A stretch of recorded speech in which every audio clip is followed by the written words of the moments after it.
Sud Radio, la vérité en face, Patrick Roger.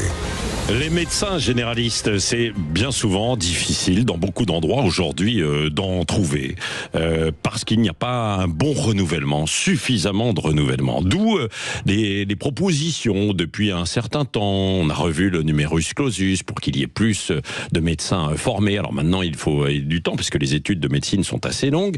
Et cette proposition qui est venue de Guillaume Garot, qui est un député PS, qui vient de Mayenne, qui est avec nous en ligne. Bonjour Guillaume Garot. Bonjour Patrick Roger. Bon, vous avez proposé une solution avec une régulation, on va voir ça dans le détail, mais de l'installation en fait des médecins pour ne pas qu'on s'installe n'importe où, mais que l'on soit obligé de s'installer plutôt dans des zones qui soient sous-dotées plutôt que dans des zones qui soient surdotées. On va voir ça dans un instant. Le gouvernement n'est pas tout à fait sur la même ligne que vous et a revu un petit peu les choses. Et puis donc les syndicats de médecins ne sont pas tous d'accord avec vous. Nous avons un représentant, Johan Senac, qui est médecin généraliste en Ile-de-France et qui est cadre au syndicat MG France. Bonjour Johan Senac. Bonjour. Bon, vous êtes au téléphone avec nous parce qu'il y a un petit peu d'encombrement. Voilà, je dis tout aux auditeurs, c'est la vérité en face. On est en toute transparence. Donc voilà, vous êtes au téléphone avec nous. Qu'est-ce que vous reprochez donc, Johan Senac, à la propositions qui sont faites, et cette idée de mieux contrôler l'installation de jeunes médecins qui ne pourraient pas ouvrir là où ils veulent? Sur le principe, je commencerai par dire que moi je suis d'accord avec les enjeux, enfin je partage les enjeux d'une meilleure répartition des médecins. Ça c'est pour commencer, on défendra évidemment les mêmes valeurs. Ouais. En revanche, sur la question de cette proposition de loi, moi il y a quand même quelques zones d'imprécision. Je ne comprends pas dans quelle ville en fait on souhaiterait interdire l'installation de nouveaux médecins. Ouais. Est-ce que ce sont dans les 5% les mieux dotés, les 10% les mieux dotés, les 25% les mieux dotés? Vous savez, et ça devrait figurer dans cette proposition de loi. Le fait qu'on n'ait pas cette donnée-là, je trouve que ça rajoute du flou. Et en fait, aujourd'hui, il y a quand même très peu de territoires où on a suffisamment de médecins. La semaine dernière, notre présidente interrogeait monsieur le député justement sur la ville de Laval. La ville de Laval, qui est mieux doté que 83% du territoire en médecins généralistes. Est-ce que, si cette proposition de loi passait, est-ce qu'on interdirait à des nouveaux médecins de venir renforcer l'offre de soins en médecine générale à Laval? Guillaume Garot, redites-nous simplement pour les auditeurs ce que vous, et pour répondre à Johan Senac, ce que vous proposez avec votre proposition de loi. Alors, qui est une proposition de loi transpartisane, c'est pas simplement la mienne. Non, c'est vrai. Vous savez que nous la portons de façon collective avec des députés de gauche, de droite, du centre, et nous sommes 255 députés de l'Assemblée nationale à l'avoir co-signée. Notre logique, elle est toute simple. Nous disons à nos médecins, n'allez pas vous installer dans les territoires où il y a déjà suffisamment de médecins, de vos collègues. Mais allez le faire, allez vous installer, allez vous exercer, allez exercer dans les territoires où on manque de médecins.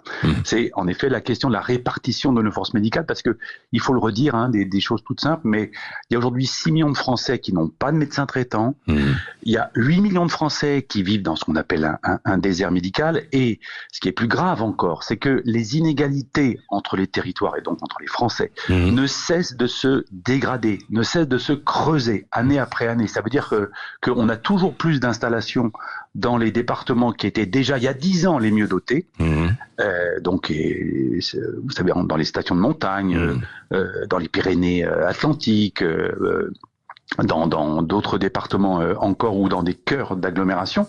Et à l'inverse, vous avez toujours moins d'installations dans les départements qui déjà il y a 10 ans étaient les moins bien dotés, étaient déjà en souffrance. Donc ça veut dire que plus ça va, moins ça va. Donc face à ça, nous disons il faut réguler l'installation sur le modèle de ce que j'indiquais, et cette régulation, savez-vous, elle existe déjà pour les autres professions de santé, pour une grande majorité des autres professions de santé.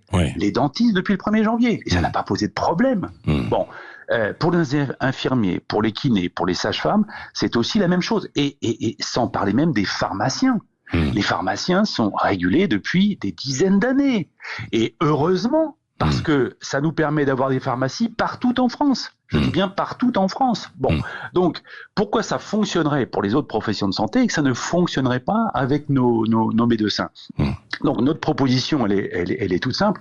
Et notre représentant de MG France, que je salue bien sûr, Johan Sénac, qui vous écoute. Voilà, Monsieur Sénac, Docteur Sénac, quels territoires sont concernés? Nous avons voté à l'Assemblée nationale la création de ce qu'on appelle un indicateur territorial de l'offre de soins pour objectiver précisément la carte des déserts médicaux et de façon plus générale la carte de l'offre de soins dans notre pays, pour dire là il y a suffisamment de médecins, ailleurs il n'y en a pas. Aujourd'hui, dans l'état actuel du droit, pour répondre jusqu'au bout, il y a 13% du territoire national qui est considéré comme suffisamment doté en présence médicale. 13%.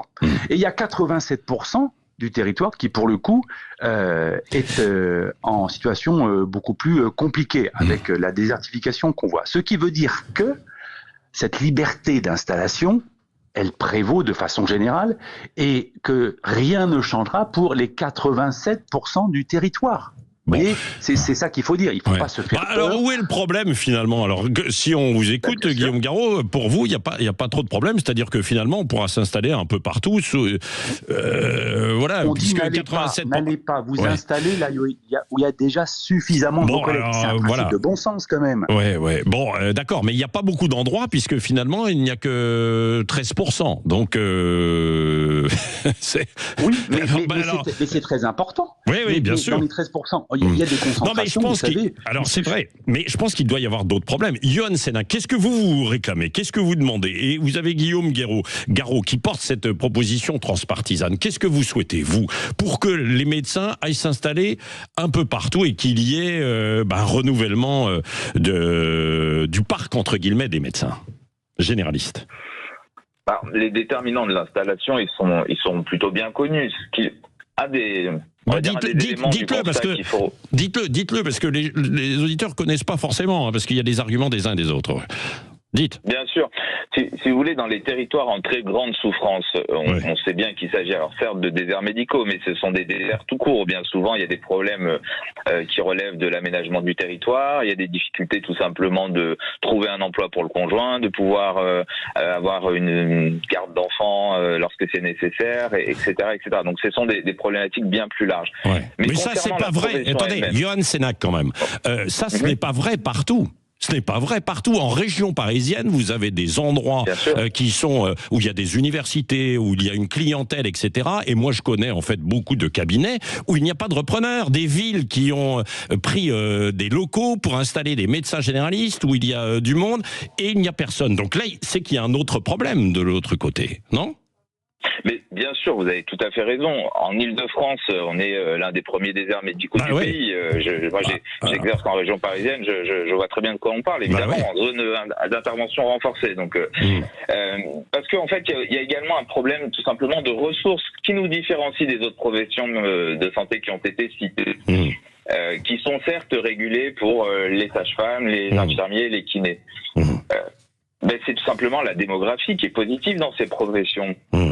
Et en dépit du fait d'ailleurs qu'ils sont régulés, l'adresse publie un rapport il y a encore quelques mois qui montre que nous sommes moins mal répartis, je vais le dire comme ça, que ces professions régulées, à l'exception des pharmaciens, mais qui ne sont pas testés, ça figure pas dans le rapport de l'adresse. Donc tout ça pour dire que sur quoi est-ce que l'on peut jouer ? Tout simplement, c'est donner envie à des médecins généralistes d'exercer le métier de médecin traitant. Aujourd'hui, vous savez que sur 100 médecins généralistes, vous en avez 55 qui fait autre chose que de la médecine générale traitante. Qui font quoi alors ? Donc si on rajoute de la contrainte et de l'obligation, moi ma crainte c'est qu'on passe à des effectifs qui se réduisent encore parce que les possibilités d'exercer autrement, évidemment qu'elles existent. Et d'ailleurs à des postes qui peuvent être tout à fait nécessaires, justifiés par ailleurs.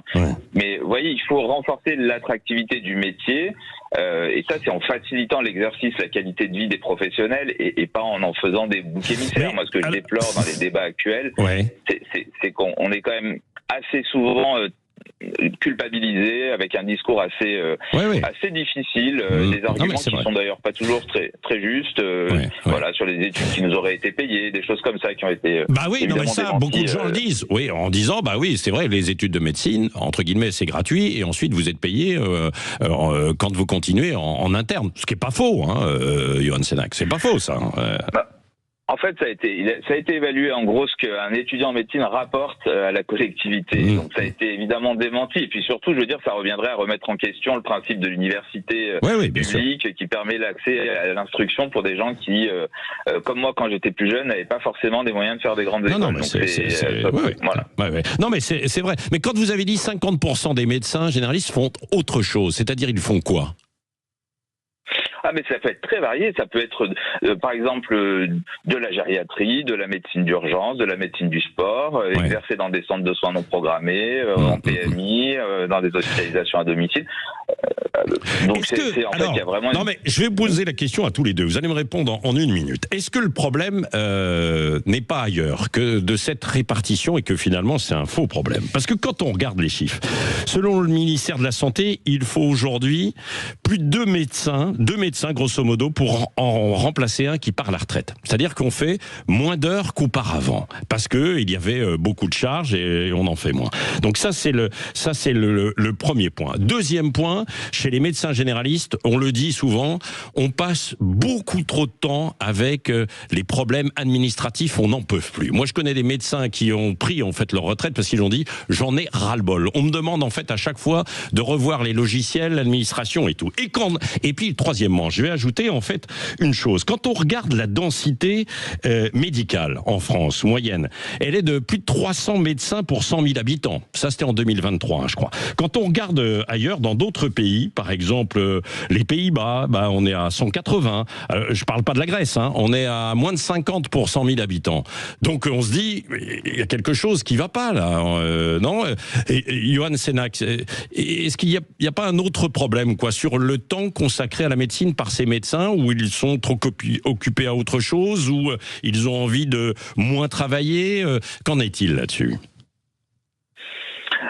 Je vous réponds très rapidement, mais c'est assez juste. Ce qu'on note sur les 20 dernières années, c'est que le profil des patients a changé, c'est-à-dire qu'on a de plus en plus de patients qui ont des pathologies chroniques, qui nécessitent qu'on prenne du temps. Ça, c'est le premier point, c'est très net. Deuxième chose, c'est le poids effectivement de l'administratif, qui a aussi augmenté au fil des ans, et qui nous occupe un temps médical important. Ça, vous avez tout à fait raison. Ces deux éléments sont à prendre en compte, la majoration de la multimorbidité et le poids de l'administratif qui augmente. Ça, très certainement. Après, sur le temps de travail, vous savez que... Oui, sur le temps de travail. Non, mais c'est vrai. Attendez, c'est l'évolution de la société aussi, bien sûr. Donc, les médecins n'ont pas envie de travailler 60-70 heures, alors que d'autres travaillent moins de 40 heures, quoi.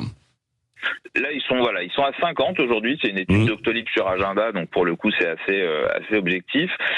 50 heures par semaine, mais avec un temps effectivement administratif important. Mais quand vous comparez aujourd'hui des médecins qui sont en train de partir à la retraite, qui sont vraiment sur la fin de carrière, et des plus jeunes, il y a quasiment pas de différence sur le temps de travail. C'est une étude en cours là du Conseil de l'Ordre. Il y a très très très peu de différence en fait. Ce que l'on voit, c'est vraiment un alourdissement de l'exercice, et c'est assez difficile peut-être à se représenter quand on n'est pas dans le métier, mais je vous assure que le profil des patients est devenu compliqué, et le poids de l'administratif est aussi quelque chose de très complexe par ailleurs. Guillaume Garot, est-ce que c'est pas là qu'il aurait fallu agir, notamment? Mais il faut agir sur tous les leviers. Il n'y a pas une solution, miracle. La régulation n'en est pas une, mais au sens de solution miracle. Mais ce que je veux dire, c'est que la régulation, c'est la solution qu'on n'a pas mise en œuvre jusqu'à présent. Donc, si on veut que les autres solutions fonctionnent, il faut aussi qu'il y ait cette solution de la régulation. Alors, pour répondre aux arguments qui viennent d'être avancés, on nous dit « vous allez décourager les vocations pour la médecine générale ». Je veux rassurer là-dessus.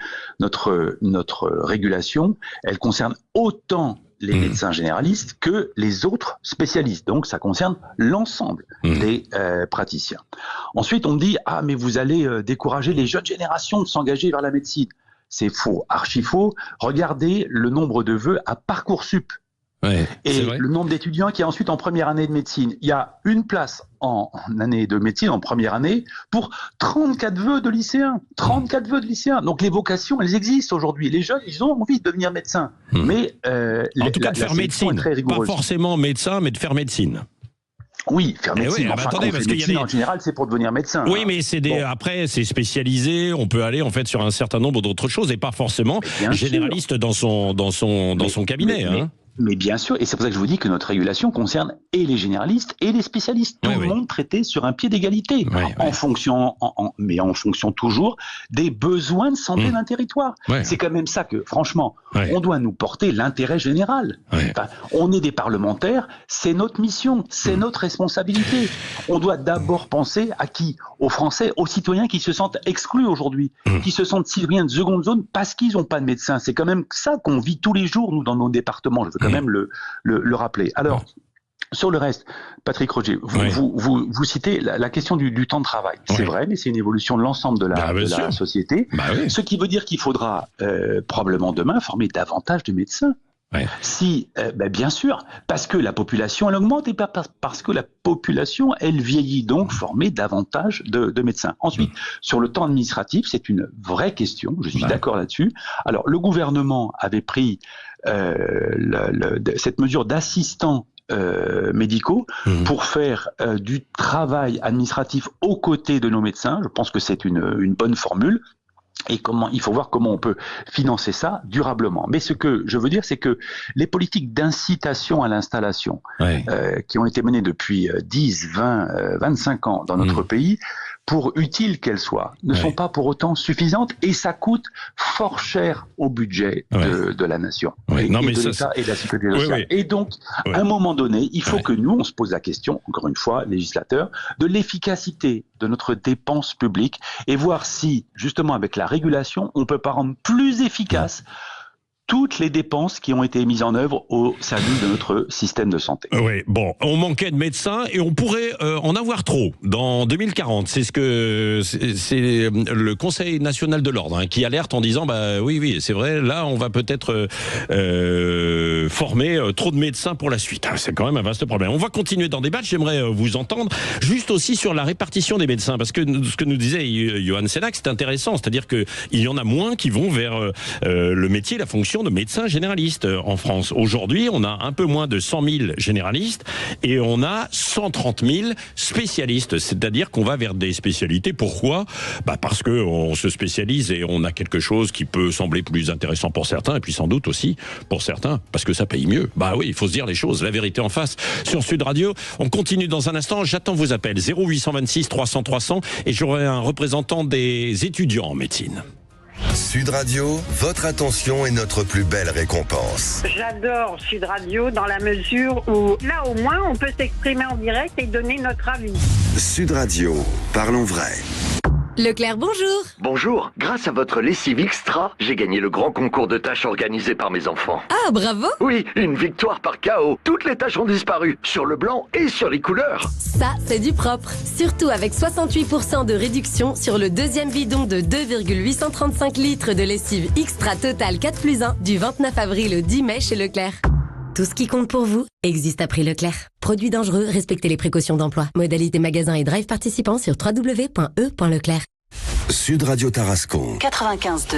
Sud Radio. Carrefour. Quand vous me dites les concombres, coupés en rondelles avec un peu de ciboulette, y a pas mieux. Eh bien, je vous réponds que le concombre Origine France est à 69 centimes la pièce. Et c'est dès demain et jusqu'à jeudi chez Carrefour, Carrefour Market et leur drive et sur votre appli Carrefour. Retrouvons tous le goût avec Act for Food. Carrefour, on a tous droit au meilleur. Catégorie 1, calibre 300-400 grammes, détails sur carrefour.fr. Sud Radio, une chaîne, une communauté. Sud Radio, parlons vrai comme vous ne l'avez jamais vu sur YouTube. Les voix que vous aimez, les visages qui les incarnent et des contenus qui vont plus loin.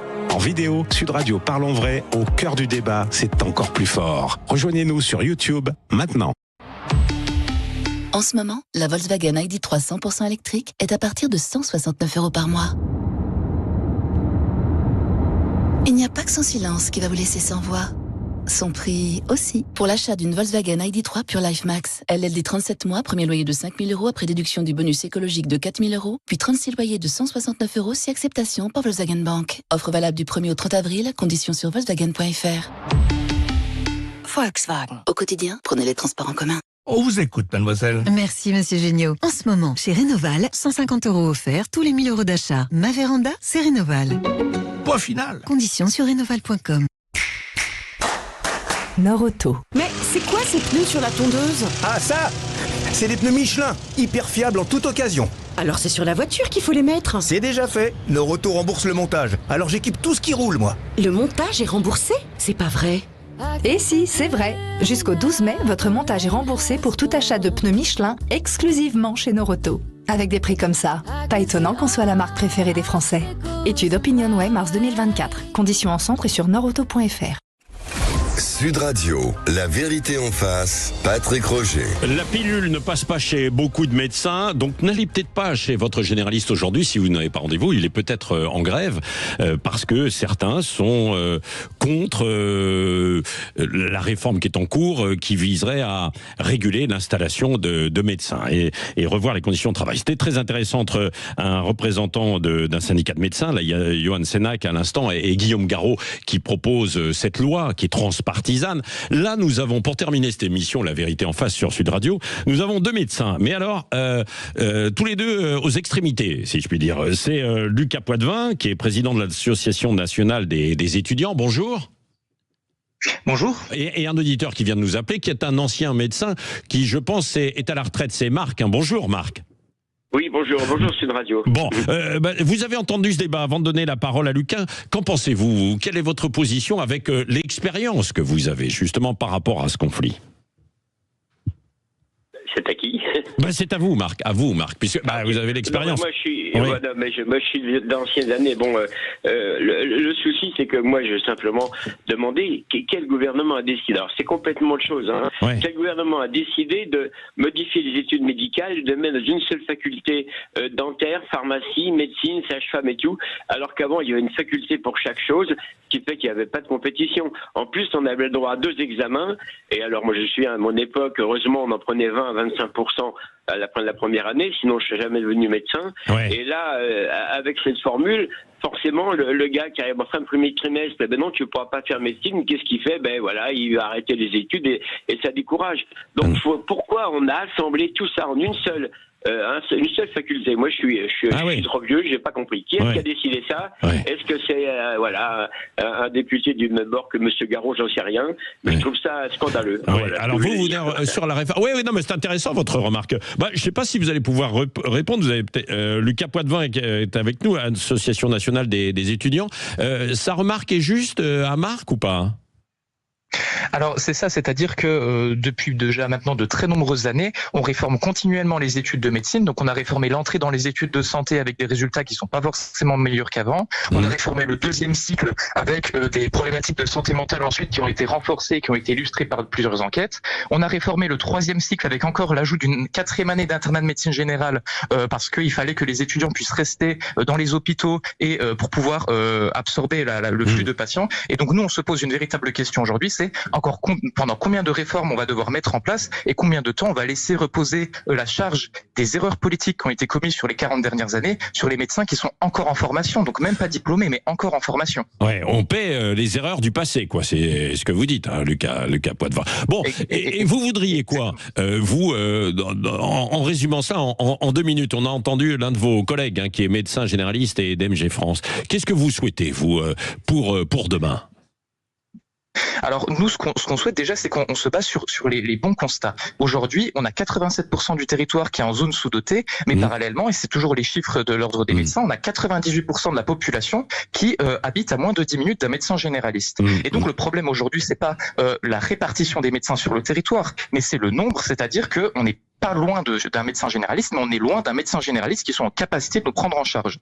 Et donc face à ça, nous, ce qu'on demande, c'est qu'on puisse déjà former plus, de médecins, qu'on puisse former mieux les médecins, donc c'est-à-dire aller chercher sur des territoires qui aujourd'hui n'ont pas d'antenne de médecine, pouvoir aller en former davantage, améliorer la qualité de la formation pour ne pas dégoûter les jeunes et les détourner du métier de médecin une fois qu'ils ont terminé leur travail, et ensuite c'est-à-dire faciliter et décloisonner les exercices. Aujourd'hui par exemple, si on veut pouvoir exercer pendant quelques temps dans un service d'urgence de proximité, dans un territoire un peu plus loin, on a énormément de contraintes administratives et réglementaires qui nous empêchent de le faire. Et donc quand le Premier ministre annonce qu'il va falloir faire 2 jours dans des zones sous-dotées ou plus loin que notre cabinet, aujourd'hui ce n'est tout simplement pas possible parce qu'il y a trop de leviers qui nous empêchent de le faire. Et donc la première chose nous ce qu'on demande, c'est qu'on puisse accompagner les jeunes, qu'on puisse déverrouiller un peu le système plutôt que de tout de suite contraindre parce que ça ne fonctionnera pas. Ouais. Et puis il y a peut-être ce problème, c'est-à-dire que c'est vrai, les nouvelles générations veulent aussi peut-être un peu moins travailler que les précédents. C'est-à-dire qu'aujourd'hui, quand on remplace un médecin qui part en retraite, il en faut 2.